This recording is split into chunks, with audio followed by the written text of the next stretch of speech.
नमस्कार। आज हम कार्यपालिका के बारे में चर्चा करेंगे। व्यवस्थापिका के समान कार्यपालिका भी सरकार का एक महत्वपूर्ण पार्ट है। कार्यपालिका कैसे कार्य करती है, किस प्रकार की होती हैं, उनके बारे में हम चर्चा करेंगे। सरकार राज्य की इच्छा का निर्माण, उसकी अभिव्यक्ति और उसके निष्पादन करने की संस्थागत संरचना होती है। राज्य की इच्छा को मूर्त रूप देने वाली संस्थागत व्यवस्था को सरकार कहा जाता है। विगत अध्याय में स्पष्ट किया जा चुका है कि आधुनिक युग में सरकार की शक्तियों को 3 भागों में बांटा गया है। विधि निर्माण का कार्य करने वाली संस्था व्यवस्थापिका, इन विधियों को क्रियान्वित करने वाली संस्था कार्यपालिका तथा इनकी व्याख्या करने वाली संस्था न्यायपालिका कहलाती है। इस पार्ट में हम कार्यपालिका, जिस पर व्यवस्थापिका द्वारा निर्मित विधि को कार्यान्वित करने का दायित्व होता है, का विश्लेषण करेंगे। कार्यपालिका का अर्थ एवं परिभाषा है। विभिन्न विद्वानों ने कार्यपालिका को परिभाषित किया है, जिनमें से प्रमुख निम्न प्रकार हैं। गिलक्रास्ट के ने कार्यपालिका की व्याख्या इन शब्दों में की है: कार्यपालिका सरकार का वह अंग है जो कानून के रूप में अभिव्यक्त जनता की इच्छा को कार्य रूप में परिणत करता है। यह वह धुरी है जिसके चारों ओर राज्य का वास्तविक प्रशासन तंत्र घूमता है।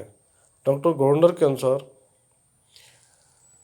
व्यापक तथा सामूहिक अर्थ में कार्यपालिका में वे सभी कर्मचारी तथा संस्थाएं आ जाती हैं जिसका संबंध राज्य की इच्छा को क्रियान्वित करने से है, जो कानून के रूप में प्रकट की गई हैं। डॉक्टर गवर्नर ने जो परिभाषा दी है वह बड़ी व्यापक है। इस परिभाषा के अनुसार कार्यपालिका में राज्याध्यक्ष, मंत्रिपरिषद तथा अन्य सभी राज्य कर्मचारी सम्मिलित हैं जिनका संबंध कानून को लागू करने से है। इस प्रकार कार्यपालिका सामान्यतः 2 अर्थ किए जाते हैं, एक व्यापक अर्थ में और दूसरा संकुचित अर्थ में। व्यापक अर्थ में कार्यपालिका का तात्पर्य, जैसे गार्डनर ने बताया, राज्याध्यक्ष से लेकर के उन सभी कर्मचारियों से होता है जिनका संबंध राज्य और उसके नीति निष्पादक प्रशासन से हो। संकुचित अर्थ में प्रशासनिक कर्मचारियों को कार्यपालिका से अलग कर दिया जाता है। इस संकुचित अर्थ में कार्यपालिका में केवल उन संस्थागत संरचनाओं को ही सम्मिलित किया जाता है जिनका संबंध नीति निर्माण व उसके क्रियान्वयन से होता है, तो जो अपनी इस भूमिका के लिए जनप्रतिनिधियों के प्रति अपना उत्तरदायित्व निभाते हैं।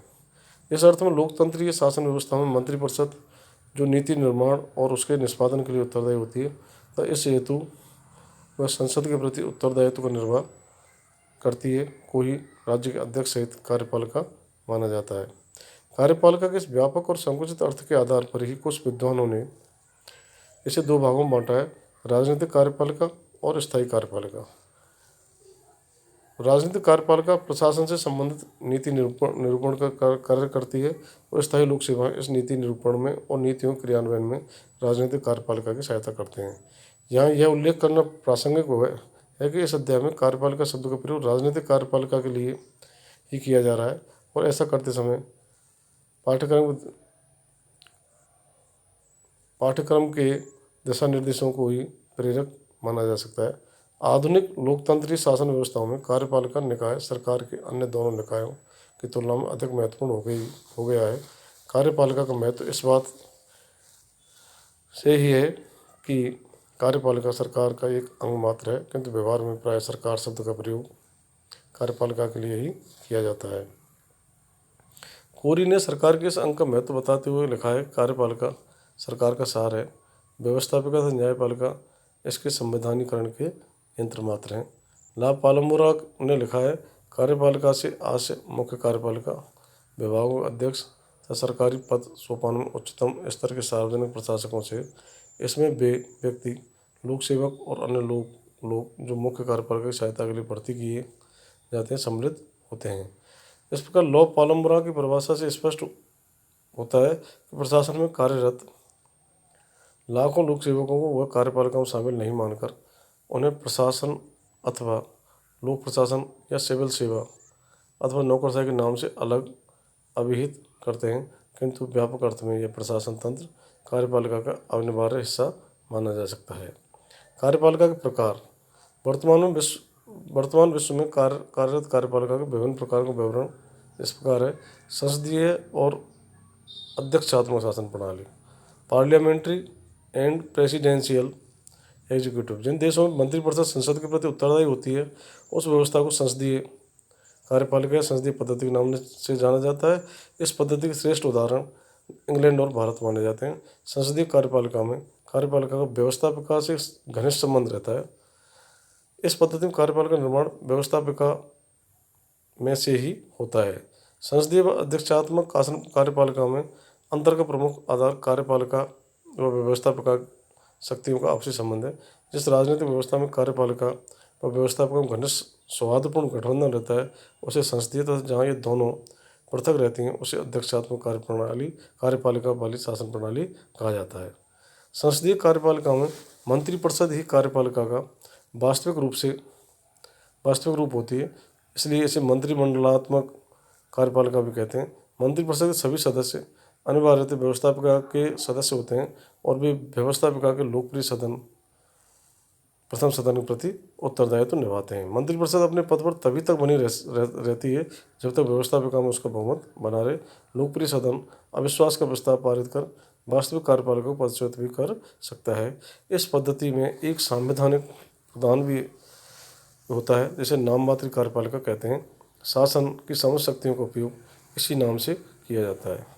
अध्यक्षात्मक कार्यपालिका उसे कहते हैं जिसमें व्यवस्थापिका और कार्यपालिका शक्ति पृथक्करण के अंतर्गत पृथक पृथक होती हैं। संविधान द्वारा व्यवस्थापिका और कार्यपालिका तथा न्यायपालिका की शक्तियाँ विभाजित रहती हैं। इस तरह की कार्यपालिका में राज्य का अध्यक्ष राष्ट्रपति ही देश का सर्वेसर्वा होता है। इसमें कोई नाम मात्र की कार्यपालिका नहीं होती, राष्ट्रपति ही देश का सर्वेसर्वा होता है तथा उसी में समस्त शक्तियाँ केंद्रित होती हैं। राष्ट्रपति अपनी मंत्रिपरिषद स्वयं बनाता है जिसकी सहायता से वह शासन के कार्यों का संचालन करता है।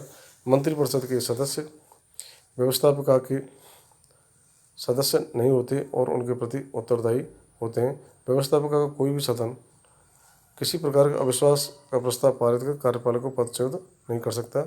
इस प्रकार की शासन व्यवस्था का सर्वोत्तम उदाहरण संयुक्त राज्य अमेरिका है। ब्राज़ील तथा दक्षिणी अमेरिका के कई अन्य देशों में भी पद्धति प्रचलित है। इन देशों में राष्ट्रपति निश्चित अवधि के लिए चुना जाता है और महाभियोग के अतिरिक्त उसे किसी भी प्रकार से नहीं हटाया जा सकता। राष्ट्रपति द्वारा नियुक्त मंत्रियों को सचिव कहा जाता है जो वहाँ की संसद, जिसे कांग्रेस कहा जाता है, से पूर्णतः पृथक तथा स्वतंत्र होते हैं। इस प्रकार की कार्यपालिका का सबसे बड़ा गुण उसका स्थायित्व और सबसे बड़ा दोष व्यवस्थापिका के प्रति उत्तरदायी न होना माना जाता है। संसदीय कार्यपालिका का सबसे बड़ा गुण उसका व्यवस्थापिका के प्रति उत्तरदायित्व और सबसे बड़ा दोष उसका अस्थिर कार्यकाल माना जाता है। संसदीय प्रणाली कार्यपालिका में दो प्रकार की कार्यपालिका पाई जाती हैं, नाम मात्र की और वास्तविक। नाम मात्र की और वास्तविक कार्यपालिका संसदीय प्रणाली वाले देशों में संवैधानिक अध्यक्ष को नाम मात्र की कार्यपालिका कहा जाता है, जिसे संवैधानिक दृष्टि से देश की समस्त शक्तियाँ प्राप्त होती हैं, किंतु व्यवहार में उनका उपयोग वह स्वयं नहीं करता बल्कि मंत्रिमंडल करता है। उदाहरणतः ब्रिटेन में वहाँ का शासन अध्यक्ष राजा अथवा रानी और भारत में राष्ट्रपति नाम मात्र की कार्यपालिका के प्रतीक हैं। नाम मात्र के अध्यक्ष अपनी शक्तियों का प्रयोग स्वयं नहीं कर सकते और इसलिए कहा जाता है वो राज्य करता है, शासन नहीं। संसदात्मक शासन व्यवस्था संविधान द्वारा इस नाम मात्र की कार्यपालिका को जो शक्तियाँ प्रदान की जाती हैं, व्यवहार में उन शक्तियों का प्रयोग प्रधानमंत्री की अध्यक्षता में मंत्रिपरिषद द्वारा किया जाता है। इसलिए प्रधानमंत्री सहित उसकी मंत्रिपरिषद को वास्तविक कार्यपालिका कहते हैं। देश की संपूर्ण प्रशासनिक शक्तियाँ इसी वास्तविक कार्यपालिका में केंद्रित होती हैं। नाम मात्र कार्यपालिका और वास्तविक कार्यपालिका के भेद संसदीय प्रणाली वाले देशों में ही पाया जाता है, अध्यक्षात्मक शासन प्रणाली वाले देशों में नहीं। एकल और बहुल कार्यपालिका। एकल कार्यपालिका तात्पर्य उस कार्यपालिका से जिसमें निर्णय निर्माण की कार्यकारी शक्तियाँ एक मुखिया के हाथों में केंद्रित होती हैं। शासन की सुविधा की दृष्टि से कार्यपालिका शक्ति का विभाजन अवश्य हो सकता है, किंतु अंतिम रूप से शासन की व्यवस्था हेतु एक ही व्यक्ति उत्तरदायी होता है। वर्तमान समय में अमेरिका का राष्ट्रपति एकल कार्यपालिका का सर्वश्रेष्ठ उदाहरण है, जहाँ कार्यकारिणी शक्तियाँ राष्ट्रपति में निहित हैं। बहुल कार्यपालिका का तात्पर्य ऐसी कार्यपालिका से जिसमें अंतर्गत कार्यपालिका शक्तियाँ किसी एक व्यक्ति में निहित न होकर व्यक्तियों के समूह में निहित होती हैं। वर्तमान युग में स्विट्जरलैंड इस प्रकार की कार्यपालिका का सर्वश्रेष्ठ उदाहरण है। स्विट्जरलैंड में कार्यकारिणी शक्ति 7 सदस्यों की एक संघीय परिषद फेडरल काउंसिल में निहित होती हैं। 7 समान स्तरीय सदस्यों की इस कार्यपालिका सामूहिक रूप से राज्य कार्यपालिका शक्तियों का प्रयोग करती है। एक कार्यात्मक रूप से अल्फाबेटिकल क्रम में से प्रत्येक सदस्य को इसकी बैठकों की अध्यक्षता करने का अवसर प्राप्त होता है, किंतु अध्यक्षता करने के इस अवसर के अलावा उसकी स्थिति और शक्ति परिषद के अन्य सदस्यों के समान ही होती है।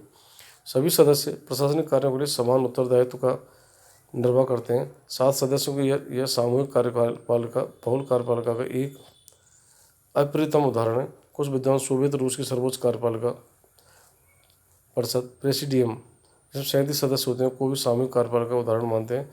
इसे सामूहिक राष्ट्रपति भी कहते थे। स्विट्जरलैंड की बहुल कार्यपालिका अपने आप में संसदीय और अध्यक्षात्मक प्रणाली के गुणों का सम्मिश्रण मानी जाती है। इस अवस्था में जहाँ एक और संसदीय प्रणाली के उत्तरदायित्व गुणों को ग्रहण किया जाता है, वहीं दूसरी अध्यक्षात्मक व्यवस्था के स्थायित्व को गुण को भी अंगीकार किया जाता है। इसके अंदर किसी भी एक व्यक्ति के निरंकुश होने की आशंका नहीं रहती। स्विट्जरलैंड में बहुल कार्यपालिका की सफलता का कारण उस देश की सर्वश्रेष्ठ परंपरा को माना जाता है, जो कि स्विट्जरलैंड की भूमि और वातावरण की विशेष उपज है, किंतु विश्व के अन्य अधिकांश देशों में एकल कार्यपालिका ही श्रेष्ठ और व्यवहारिक मानी जाती है।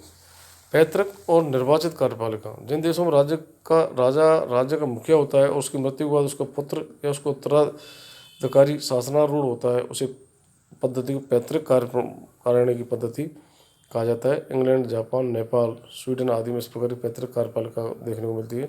जिन देशों में राज्य का अध्यक्ष जनता द्वारा प्रत्यक्ष या अप्रत्यक्ष रूप से चुना जाता है, उसे निर्वाचित कार्यपालिका कहते हैं। जैसे भारत, फ्रांस, अमेरिका, इटली, मिस्र आदि देशों में राष्ट्राध्यक्ष का चुनाव होता है, इसलिए ये देश निर्वाचित कार्यपालिका के उदाहरण माने जाते हैं। तानाशाही कुछ विद्वान तानाशाही को भी कार्यपालिका का एक प्रकार मानते हैं। जब राष्ट्र की शक्ति एक व्यक्ति के हाथ में केंद्रित हो जाए, जब वह व्यक्ति देश का सर्वे सर्वा बन जाए, जब वह व्यक्ति किसी लोकतांत्रिक तरीके से नहीं बल्कि एक विशेष दल या सेना की सहायता शक्ति केंद्र पर अधिकार कर ले, तो ऐसी व्यवस्था को तानाशाही या अधिनायकवादी कहा जाता है। प्रथम महायुद्ध के बाद इटली में मुसोलिनी और जर्मनी में हिटलर की तानाशाही स्थापित हुई थी। यद्यपि ये तानाशाही सरकारें अधिक दिनों तक न चल सकीं और द्वितीय विश्व युद्ध में हार के बाद उनका पतन हो गया। चिंतकों को एक वर्ग सोवियत रूस, चीन, चेकोस्लोवाकिया, हंगरी, रोमानिया, बुल्गारिया और यूगोस्लाविया में साम्यवादी दल की तानाशाही मानते हैं, क्योंकि इन देशों में विरोधी दल को पनपने की आज्ञा नहीं है। धन्यवाद।